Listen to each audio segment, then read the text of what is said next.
Hello friends, नमस्कार। सभी का सारस्वती एजुकेशन चैनल में बहुत बहुत स्वागत है। आज हमने भारतीय इतिहास का एक बहुत ही महत्वपूर्ण टॉपिक लिया है, मौर्य साम्राज्य। आज हम मौर्य साम्राज्य की स्थापना से लेकर मौर्य साम्राज्य के प्रथम शासक चंद्रगुप्त मौर्य तक चर्चा करेंगे।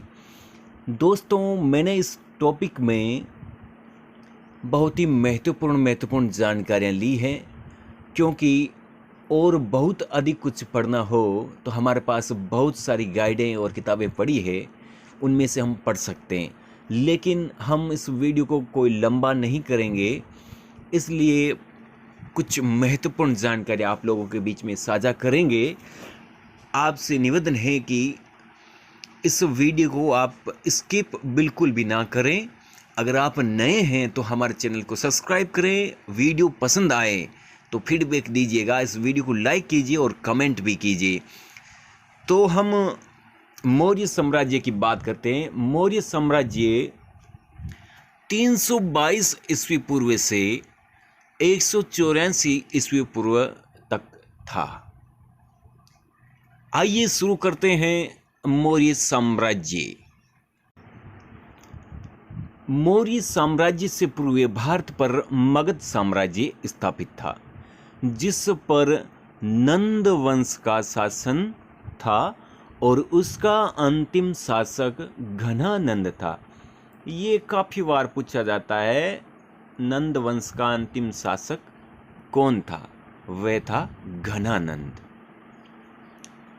परिणाम स्वरूप चंद्रगुप्त मौर्य ने अपने गुरु चाणक्य के दो और नाम हैं, कौटिल्य, विष्णुगुप्त की सहायता से 322 ईस्वी पूर्व में घनानंद को हराकर मगध साम्राज्य पर अपना शासन स्थापित किया। अर्थात चंद्रगुप्त मौर्य ने 322 ईस्वी पूर्व में मगध पर अपना अधिकार कर लिया था। मौर्य साम्राज्य भारत का प्रथम व्यापक तथा भारतीय उपमहाद्वीप का विशालतम साम्राज्य था। यानी इससे पूर्व भारत पर इतना विशाल साम्राज्य कोई भी स्थापित नहीं कर सका था। मौर्य साम्राज्य हिंदू कुश पर्वत से लेकर कावेरी नदी तक फैला हुआ था। इतना बड़ा साम्राज्य था।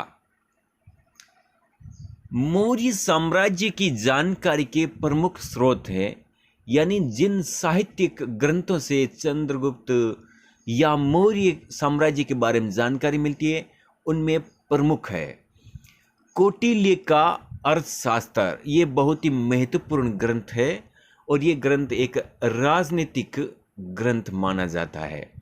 विशाखदत्त का मुद्रा राक्षस, सोमदेव की कथासृत सागर, क्षेमेंद्र की वृत्त कथा मंजरी, दीपवंश, महावंश, दिव्यावदान, ये बौद्ध साहित्य के ग्रंथ हैं। और जैन साहित्य में भद्रबाहु के कल्पसूत्र एवं हेमचंद्र के परिशिष्ट प्रमाण, मेगस्थनीज की इंडिका आदि ग्रंथों से मौर्य इतिहास के बारे में जानकारी मिलती है।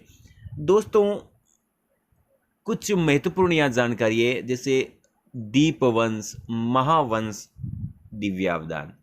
अगर इनके बारे में पूछ ले तो ये कौन से ग्रंथ है? ये बौद्ध ग्रंथ है, आपको बिल्कुल ध्यान में रखना है। आगे चलते हैं और बात करते हैं मौर्य साम्राज्य के संस्थापक चंद्रगुप्त मौर्य के बारे में। इस वीडियो में सिर्फ अपन चंद्रगुप्त मौर्य के बारे में बात करेंगे और नेक्स्ट वीडियो आएगा, उसमें मौर्य साम्राज्य के अन्य शासकों के बारे में बात करेंगे। चंद्रगुप्त मौर्य का शासन था 322 ईस्वी पूर्व से 298 ईस्वी पूर्व तक। और बात करते हैं चंद्रगुप्त मौर्य का जन्म 345 ईस्वी पूर्व में हुआ था। दोस्तों, चंद्रगुप्त मौर्य की चंद्रगुप्त संज्ञा का प्राचीनतम साक्ष्य रुद्रदामन के जूनागढ़ अभिलेख में मिलता है। ये बहुत ही महत्वपूर्ण जानकारी है। यानी चंद्रगुप्त की जो संज्ञा है चंद्रगुप्त, उसका प्राचीनतम साक्ष्य है वह जूनागढ़ अभिलेख में मिलती है। चंद्रगुप्त मौर्य के विभिन्न यूनानी लेखकों ने चंद्रगुप्त के क्या क्या नाम बताए हैं उनके बारे में बात करते हैं। यह भी काफ़ी इंपॉर्टेंट जानकारी है। लेखक हैं स्ट्रेबो, एरियन और जस्टिन। इन्होंने चंद्रगुप्त मौर्य को कहा है सेंट्रोकोटस, और एपियन और प्लूटार्क ने चंद्रगुप्त मौर्य को कहा है एंड्रोकोटस। फिर फिलार्कस ने चंद्रगुप्त मौर्य को कहा है सेंड्रोकोप्टस। मित्रों, इस चीज़ों की ध्यान में रखना, ये काफ़ी अच्छी बातें हैं। फिर अब अच्छी बात आ रही है, सर्वप्रथम सर विलियम जोन्स ने इन यूनानी नामों का तादात्म्य चंद्रगुप्त मौर्य से स्थापित किया। ये बहुत ही बेहतरीन प्रश्न है। किस विद्वान ने इन यूनानी नामों का तादात्म्य चंद्रगुप्त मौर्य से स्थापित किया? वह थे सर विलियम जोन्स। बहुत ही अच्छी जानकारी है ये। आगे की ओर बढ़ते हैं। मुद्रा राक्षस में चंद्रगुप्त के लिए वृषल शब्द का प्रयोग हुआ है। ये प्रश्न काफी बार पूछा जाता है कि चंद्रगुप्त मौर्य के लिए मुद्रा राक्षस ग्रंथ में किस शब्द का प्रयोग हुआ है? वह है वृषल शब्द। चंद्रगुप्त ने राजकिलम खेल के माध्यम से तक्षशिला के आचार्य चाणक्य को प्रभावित किया था। चंद्रगुप्त बालक राजकिलम नामक एक खेल खेल रहा था जिसमें वह राजा का अभिनय कर रहा था। उसको देखकर चाणक्य ने सोचा कि इस बालक में राजा के गुण हैं, और उसके बाद में उसको शिक्षा दीक्षा दी और एक महानतम शासक बना दिया। चंद्रगुप्त मौर्य की जाति के प्रश्न पर निम्न विचारधाराएं हैं। दोस्तों, इस प्रकार के प्रश्न काफ़ी बार पूछे जाते हैं। कुछ मोस्ट चीज़ें हैं वो मैं आपसे साझा कर रहा हूँ। प्राय संपूर्ण ब्राह्मण साहित्य व मुद्रा राक्षस उसे शूद्र समझते हैं। ये प्रश्न काफ़ी अच्छा है। ब्राह्मण साहित्य और मुद्रा राक्षस नामक ग्रंथ है, वो चंद्रगुप्त मौर्य को क्या मानते हैं? शूद्र मानते हैं।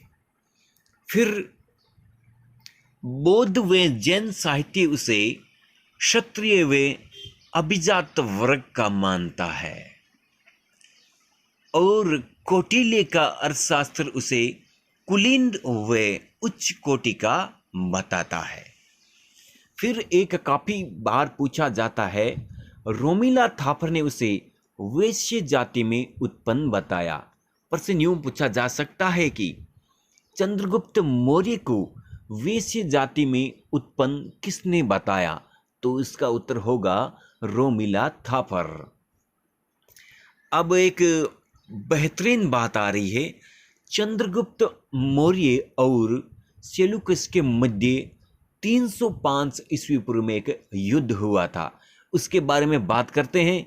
उससे पहले दोस्तों, बोर ना होइएगा, थोड़ा रुक जाइए, फिर वीडियो को और देखिए। और अगर आपने लाइक नहीं किया है तो इस वीडियो को लाइक कीजिए। चलिए इस युद्ध के बारे में बात करते हैं। इस युद्ध में चंद्रगुप्त मौर्य ने सेल्यूकस निकेटर को पराजित कर दिया था। सेल्यूकस ने अपनी पुत्री हेलेना का विवाह चंद्रगुप्त मौर्य से कर दिया था, और यह विवाह भारतीय इतिहास का प्रथम अंतर्राष्ट्रीय विवाह माना जाता है। ये इस युद्ध की महत्वपूर्ण जानकारी थी। उसके बाद में दोनों के मध्य एक संधि हो गई थी।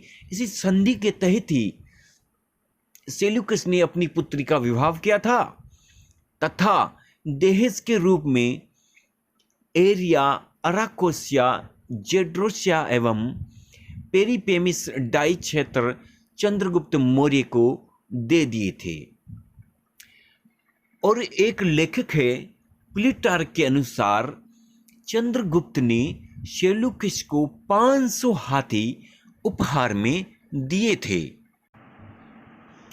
सेल्यूकस ने अपने एक राजदूत मेगस्थनीज को चंद्रगुप्त मौर्य के दरबार में भेजा, जिसने इंडिका नामक पुस्तक की रचना की थी। दोस्तों, ये प्रश्न बहुत बार पूछा गया, चाहे रीट ले लो, चाहे सेकंड ग्रेड ले लो, चाहे फर्स्ट ग्रेड ले लो, चाहे आरएस ले लो, चाहे कुछ भी ले लो, ये प्रश्न बार बार पूछा जाता है। इंडिका नामक ग्रंथ की रचना किसने की थी? तो वह रचना मेगस्थनीज ने की थी। चंद्रगुप्त मौर्य प्रथम शासक था जिसने नर्मदा नदी के दक्षिण में भी अपना विजय अभियान चलाया तथा चंद्रगुप्त मौर्य की राजधानी पाटलिपुत्र थी। और अंत में बात करते हैं चंद्रगुप्त मौर्य के शासनकाल के अंत में मगध में 12 वर्षों तक भीषण अकाल पड़ा। उसके पश्चात वह जैन मुनि भद्रबाहु से जैन धर्म की दीक्षा लेकर उनके साथ श्रवणबेलगोला मैसूर अर्थात कर्नाटक चले गए, जहां 298 ईस्वी पूर्व में उपवास के द्वारा उन्होंने शरीर त्याग दिया था। दोस्तों, आज के वीडियो में बस इतना ही। नेक्स्ट शासक बिंदुसार व अन्य मौर्य शासक हुए थे, उनके बारे में अगले वीडियो में चर्चा करेंगे। जब तक थैंक यू।